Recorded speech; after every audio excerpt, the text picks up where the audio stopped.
আসল কালপ্রিট ঝুমকি প্রমাণ হতেই ঘাড় ধাক্কা দিয়ে বাড়ি থেকে বের করে দিল ঠাম্মি। হ্যাঁ বন্ধুরা, আমরা এটাই দেখতে চলেছি এই ভিডিওটিতে। তো চলো আর দেরি না করেই মূল গল্পে ফিরে আসা যাক। ঠাম্মি যখনই খাবার খায় এবং ছুটি যখনই সবাইকে পরিবেশন করে দেয়, ঠিক সেই মুহূর্তেই প্রথমবার মুখে নিতেই তখন সেটা মাটিতে ফেলে দেয়। আর এতে করে একটু অবাকই হয়েছে ছুটি, সে বুঝতেই পারে না আসলে কি হয়েছে, এমনটা কেন হচ্ছে, কেনই বা ঠাম্মি তার খাবার খেতে চাইছে না। ঠিক সেই মুহূর্তে বলছে, ঠাম্মি কোনো কি সমস্যা হয়েছে? ঠিক তখন বলছে, কি সমস্যা হয়নি মানে? তুমি এখনো বুঝতে পারছো না যে তুমি আসলে কি করেছো? ঠিক তখনই ছুটি বলছে, ঠাম্মি কি বলছেন, আমি এবার কি করলাম? ঠিক তখনই বলছে, এই সমস্ত খাবার কি মুখে দেওয়া যাচ্ছে নাকি? ঠিক তখনই বলছে, ঠাম্মি এ সমস্ত কি কথা বলছো, খাবার তো সত্যিই খুব মজা হয়েছে। ঠিক তখনই বলছে, হ্যাঁ সেটা তো আমি খুব ভালোভাবে বুঝতে পারছি। আর এই যে মেয়ে, তুমি কি এমন জাদু করেছো আমার নাতিকে, যার জন্য ও শুধুমাত্র তোমারই গুণগান গায়? তুমি যতই খারাপ করো না কেন, সে সবসময় শুধুমাত্র ভালোটাই বলে। কি এমন করেছো? ঠিক তখনই ছুটি কান্না করে বলছে, ঠাম্মি দয়া করে এরকম ভাবে আমাকে বলবেন না, যদি আমার কোনো ভুল হয়ে থাকে আমাকে বলুন, আমি সমস্ত কিছু ঠিক করে দিচ্ছি। বিশ্বাস করুন, আমি ইচ্ছে করে কোনো কিছু করিনি। কিন্তু কোনোভাবেই ঠাম্মি তার কথা বিশ্বাস করতে চায় না। ঠিক তখনই ঠাম্মি বলছে, ঠিক আছে আপনাকে আমার খাবার খেতে হবে না, শিখাদি বা মা আপনাকে কিছু বানিয়ে দেখ, আপনি সেটাই খেয়ে নেবেন। ঠিক তখন বলছে, না আমি কোনো খাবারই খাবো না, আজকে তোমার জন্য আমরা সকলেই উপোস রাখলাম।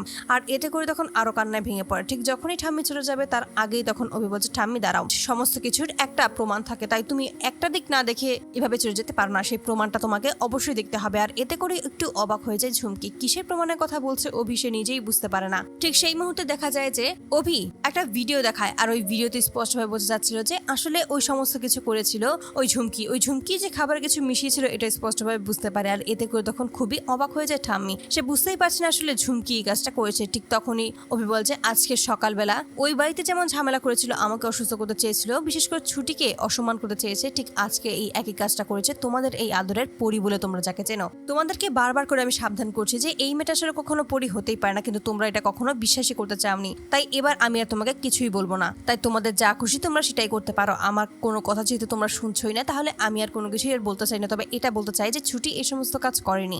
আর এতে করে ঠাম্মি ক্ষিপ্ত হয়ে যায় এবং ঠাম্মি তখন ওকে বলছে, তুমি এক্ষুনি এই বাড়ি থেকে বেরিয়ে যাবে। ঠাম্মির কাছে তখন ঝুমকি হাত জোড় করে ক্ষমা চায়, বলছে, ঠাম্মি এবারের মতো আমাকে ক্ষমা করে দাও, আমি সত্যি কথা বলছি, আমি এরকমটা আর কখনোই করবো না। কিন্তু ঠাম্মি কোনোভাবেই তার কথা শুনে না এবং কড়া হুঁশিয়ারি দিয়ে জানিয়ে দেয় যে এইভাবে তুমি আর কোনো কিছুই করতে চাইবে না, এই বাড়ি থেকে তুমি এক্ষুনি বেরিয়ে যাবে, আমরা আর কোনোভাবেই তোমাকে এই বাড়িতে থাকতে দিতে চাই না। আর এই সমস্ত কিছু দেখেই খুবই হাসতে শুরু করে অভিষ, কারণ তো সে এটাই চেয়েছিল। এইভাবেই যে সব দিনের পর দিন ছুটিকে অসম্মান করছিল, এটা তো আর মেনে নেওয়া যায় না, তার জন্যই সে এরকম একটা প্রমাণ সকলের সামনে তুলে ধরেছে। তো বন্ধুরা, তোমরা কি চাও যেন এবার এভাবেই সকলের সামনেই আসল কালপ্রিটের ঝুমকি এটা প্রমাণ হতেই ঘাড় ধাক্কা দিয়ে যেন বাড়ি থেকে বের করে দেয় ঠাম্মি ঝুমকিকে? অবশ্যই তোমরা তোমাদের মতামত কমেন্ট বক্সে জানতে ভুলো না। ধন্যবাদ।